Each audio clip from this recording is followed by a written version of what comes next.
And we noticed earlier also that the media is infatuated with this doll-like, mannequin-like image of the female, which ties into that whole idea of the Cagliostro's Egyptian rite, which deals in the sacrifice of the child and what the child represents. And you really do see it in the media today, even in the mottos and the logos. This ties in, of course, to the whole idea of the post-human symbolism, but it's more than just that.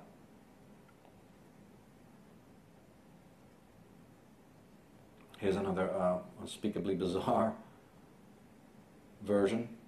And it would be laughable,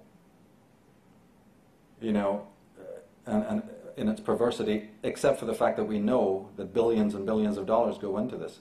And we also know its effect on young women, young girls, who will do anything to emulate these images. As we said, we may not be able today to get into too much of the post-humanistic stuff, but I think you're all familiar with that concept. We will look at it a little bit in the solution section after the break. But always note it in the media, in the movies, and in the ad copy, particularly involving the female, or what appears to be a female on the surface. Because remember, as we said, male and female are almost, in one sense, different, completely different than what we would say when we say masculine and feminine.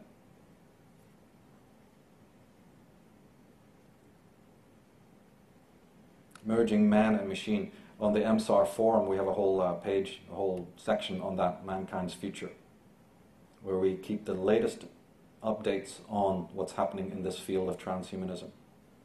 Been looking at it for a long, long time. Of course, you look at the ad copy, and that lets you know the whole story. Have actually... One thing that you can see is that the technology, the movement towards this transhumanistic person or being, is to separate us from nature. It's another emphasis that nature itself is being turned into a simulacra. Wish we had time to discuss this place that I visited in Manchester called the Trafford Mall.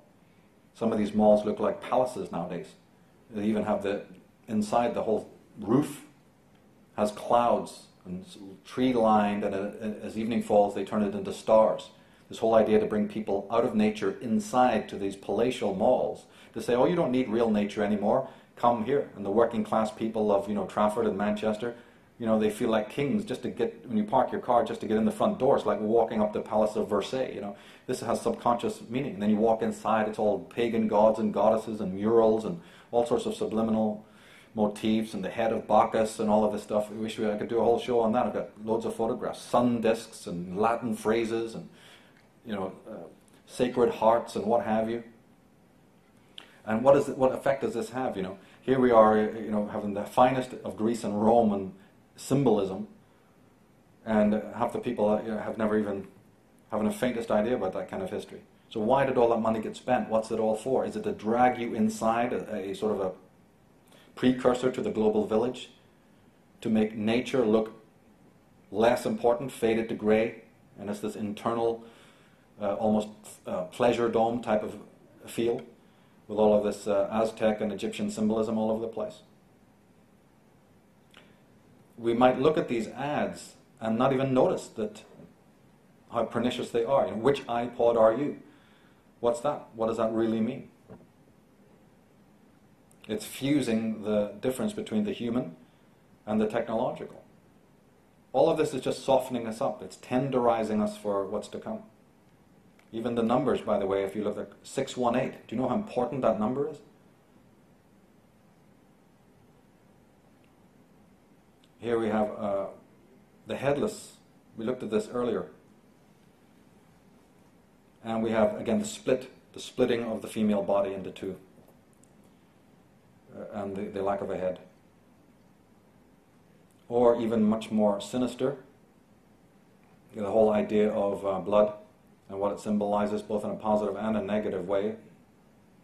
To psychopaths, blood is very important. Anyone who's caught my DVD, Weapons of Mass Destruction, we go into it, and even in the end of the Atlantis DVD, we talk about how blood, literally the symbolism of blood, is vitally important to people in cult activity. So is milk, So a semen, you see, they all have these ritualistic elements connected to it.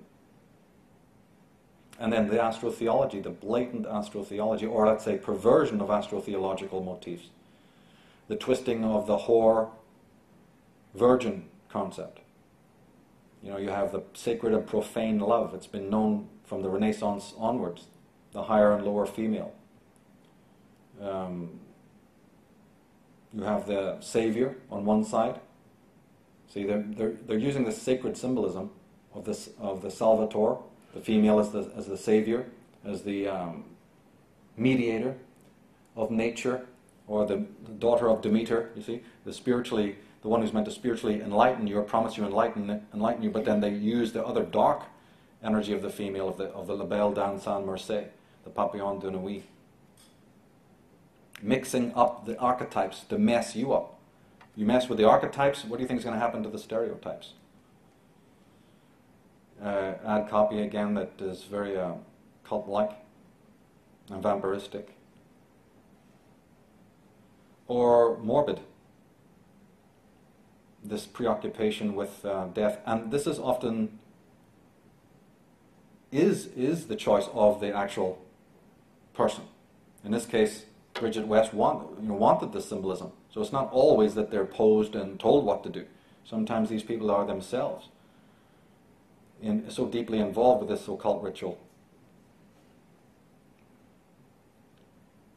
And not only what these models wear, or most importantly their family backgrounds, but they'll even go so far as to be emblazoned, literally tattooed with the symbolism of their controllers. There's the symbol of the Habsburg dynasty.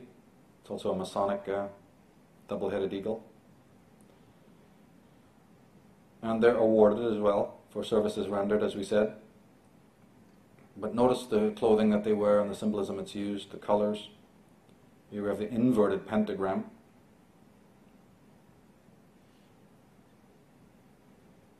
And the number 3.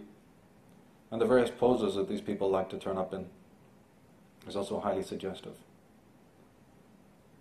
And drip-feeding the minds of the young to say, this is what you need to be, this is who you need to be, this is how you get your fame and your notoriety. It's very, very pernicious. Here's another one, and look what the album cover, or the concert is called, A New Day, which is patently Freemasonic. Here we have some more rap stars. And slowly it's coming out that there are even black lodges. There's even lodges of Freemasonry. I have the link on the forum that even show you that there's now, it's come to light that there are lodges for blacks, specifically only to join. And they will then be using this symbolism to mark status and to let you know who they are.